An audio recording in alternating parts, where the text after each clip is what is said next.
để bình cá nên là các bạn tên này hơi bị đầy máu đây là các bạn này đây là các bạn tên mình tên hot nè mong ram tên mình sẽ mạnh trả đi bộ ăn chưa ơi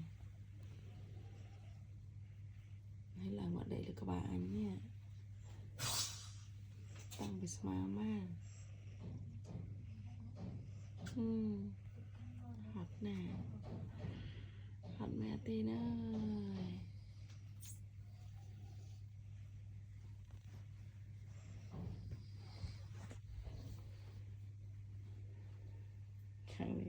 đây là các bạn ơi xăm khắp đây là các bạn anh mỏng nào anh tiệt cái là nào ý